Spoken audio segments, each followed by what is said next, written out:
ಮೊಟ್ಟ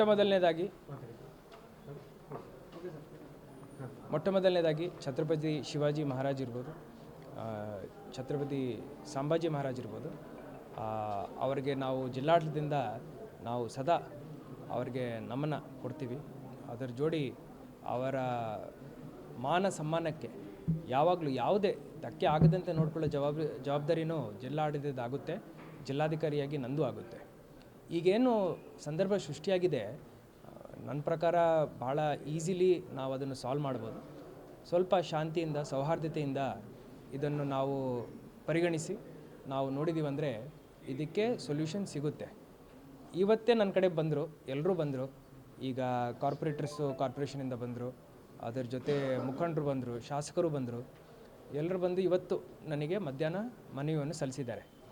ನಾಳೆ ಏನೋ ಪ್ರೋಗ್ರಾಮ್ ಇದೆ ಅಂತ ಹೇಳಿದರು.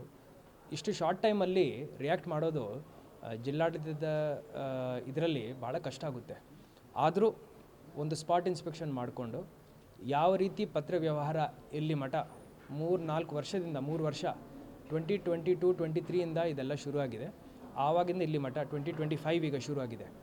ಸೊ ಇಲ್ಲಿ ತನಕ ಏನೇನಾಗಿದೆ ಅದೆಲ್ಲ ಇವತ್ತು ಕೂತ್ಕೊಂಡು ಓದ್ತೀನಿ. ಆ್ಯಂಡ್ ಬೇರೆ ರಾಜ್ಯಗಳಿಂದ, ಮಹಾರಾಷ್ಟ್ರದಿಂದ ಮುಖಂಡರನ್ನು ಅವರು ಆಹ್ವಾನಿಸಿದ್ದಾರೆ. ಸೊ ಅದನ್ನು ಆ್ಯಂಗಲು ನಾವು ನೋಡಬೇಕು. ಯಾರಿಗೂ ಅವ್ರ ಮರ್ಯಾದಕ್ಕೆ ಧಕ್ಕೆ ಆಗದಂತೆ ನಾವು ನಡೆಸ್ಕೋಬೇಕಾಗುತ್ತೆ. ಇವತ್ತೊಂದು ಸ್ಪಾಟ್ ಇನ್ಸ್ಪೆಕ್ಷನ್ ಮಾಡಿ ಮತ್ತು ಮೀಟಿಂಗ್ ಮಾಡಿ ಯಾವ ರೀತಿ ಪರಿಹಾರ ಹುಡುಕ್ಲಿಕ್ಕೆ ಆಗುತ್ತೆ ಪ್ರಯತ್ನ ಮಾಡ್ತೀವಿ. ಬೆಳಗಾವಿಯಲ್ಲಿ ಇಲ್ಲಿ ಮೂರ್ತಿ ಪ್ರತಿಷ್ಠಾಪನೆ ವಿಚಾರ ಬಂದಾಗ ಲಾ ಆ್ಯಂಡ್ ಆರ್ಡರ್ ಭಾಳ ಕಷ್ಟಪಡುವಂಥ ಘಟನೆಗಳು ಹಿಂದಾಗಿದೆ. ನಾನು ಬಂದಾಗಿಂದ ಯಾವಾಗಲೂ ನಾನು ಜಿಲ್ಲಾಧಿಕಾರಿಯಾಗಿ ಬಂದಾಗಿಂದ ಎಲ್ಲರೂ ಭಾಳ ಶಾಂತಿಯಿಂದ, ಸಹಿಷ್ಣುತೆಯಿಂದ, ಸೌಹಾರ್ದತೆಯಿಂದ ನಡೆಸ್ಕೊಂಡಿದ್ದಾರೆ. ನನಗೆ ಬೆಳಗಾವಿ ಜನತೆ ಮೇಲೆ, ಬೆಳಗಾವಿ ಜಿಲ್ಲೆಯ ಜನತೆ, ಬೆಳಗಾವಿ ನಗರದ ಜನತೆ ಮೇಲೆ ವಿಪರೀತ ಭರವಸೆ ಇದೆ. ಅವರು ಎಷ್ಟು ಪ್ರೀತಿ ತೋರಿಸ್ತಾರಂದರೆ, ಬರೀ ಈ ಸಣ್ಣ ಪುಟ್ಟ ವಿಚಾರಗಳು ಬಂದಾಗ ನಾವು ಅದನ್ನು ಪರಿಗಣಿಸಿ ತಕ್ಷಣ ರಿಯಾಕ್ಟ್ ಮಾಡಬೇಕು. ಇವತ್ತು ನನ್ನ ಕಡೆ ಎಲ್ಲರೂ ಬಂದಿದ್ದಾರೆ. ನಾನು 1 ತಾಸು ಎಲ್ಲರ ಜೊತೆ ಕೂತ್ಕೊಂಡು ಡೀಟೇಲ್ಡಾಗಿ ಎಲ್ಲ ಡಾಕ್ಯುಮೆಂಟ್ಸ್, ನೋಟ್ಸ್ ಎಲ್ಲ ಓದಿ ನನಗೆ ಈಗ ಗೊತ್ತಾಗಿದೆ ಸಿಚುವೇಶನ್ ಏನಿದೆ. ಈಗ ನಾವು ರಿಯಾಕ್ಟ್ ಮಾಡ್ತೀವಿ, ಪಾಸಿಟಿವ್ಲಿ ರಿಯಾಕ್ಟ್ ಮಾಡ್ತೀವಿ.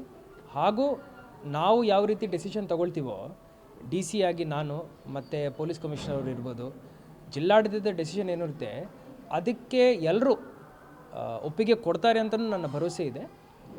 ಒಂದು ಹೆಜ್ಜೆ ಇಲ್ಲಿ ಅಲ್ಲಿ ಎಲ್ಲರೂ ಒಂದು ಕಡೆ ಬರಬೇಕು. ಸೌಹಾರ್ದತೆ ಅಂದರೆ ಏನು? ಎಲ್ಲರೂ ಒಂದು ಕಡೆ ಬರಬೇಕು. ಸೊ ಆ ರೀತಿಯ ಒಂದು ಸೊಲ್ಯೂಷನ್ ಸಿಗ್ಬೋದಂತ ನನಗೆ ನಂಬಿಕೆ ಇದೆ. ಎಷ್ಟೋ ದೊಡ್ಡ ದೊಡ್ಡ ಕೆಲಸಗಳು ಮಾಡಿದ್ದೀವಿ, ಇದು ಬಹಳ ಇಂಪಾರ್ಟೆಂಟ್ ಕೆಲಸ. ಶಾಂತಿಯಿಂದ ಮಾಡೋಣ. Thank you.